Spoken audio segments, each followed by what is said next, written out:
Alors j'ai dit à ma mère, pourquoi restes-tu dans un mariage où on détruit tes filles? Elle m'a dit, moi aussi j'ai été excisée, tu sais. Je lui ai dit, oui, tu as été excisée, mais tu es en vie.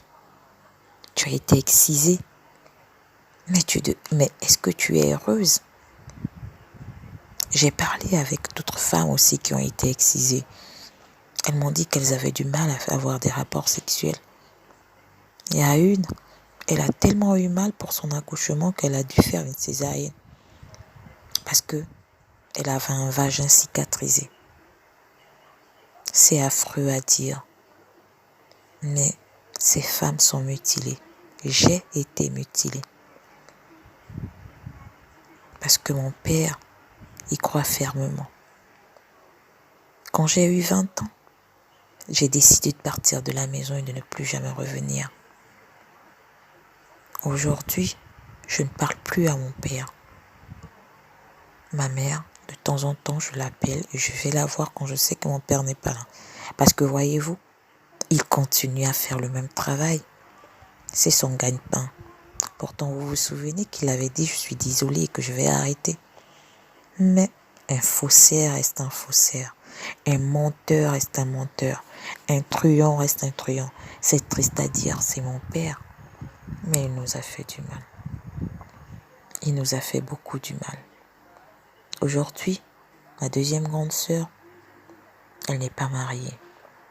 Je ne suis même pas sûre qu'elle ait déjà fait quoi que ce soit avec un homme. Pourtant, elle a 35 ans aujourd'hui. Elle a peur de tout. Elle a peur qu'on la touche. Elle a une phobie pour tout le monde. Elle travaille. Elle gagne bien sa vie. Mais je ne sais pas si un jour elle connaîtra la joie et le bonheur d'être en couple et d'avoir des enfants, de créer et de fonder sa famille. Je ne sais pas. Et tout ceci, on le doit à notre père. Moi, aujourd'hui, je dis que j'ai été épargnée parce que moi, on m'a enlevé le clitoris. Ben tout le clitoris. J'ai un trou béant qui ne sert à rien en réalité. Oui, j'ai eu quelques relations. Mais ça n'a jamais été concluant parce que, en réalité, je ne savais même pas pourquoi je le faisais. J'ai discuté avec les autres qui m'expliquaient comment ça se passe, mais j'ai jamais rien ressenti. J'ai jamais rien compris à tout ce qu'ils disaient. Mais ça, je le dois à mon père. Mon père, cet héros, ce truand, cet assassin, ce faussaire. Aujourd'hui, je ne le déteste plus. J'ai juste pitié. J'ai juste pitié parce que je me dis qu'en réalité, un homme ne change pas. Il est juste ce qu'il est et on se cache toujours derrière une fausse raison pour faire ce qu'on aime faire. Et c'est ça, mon père.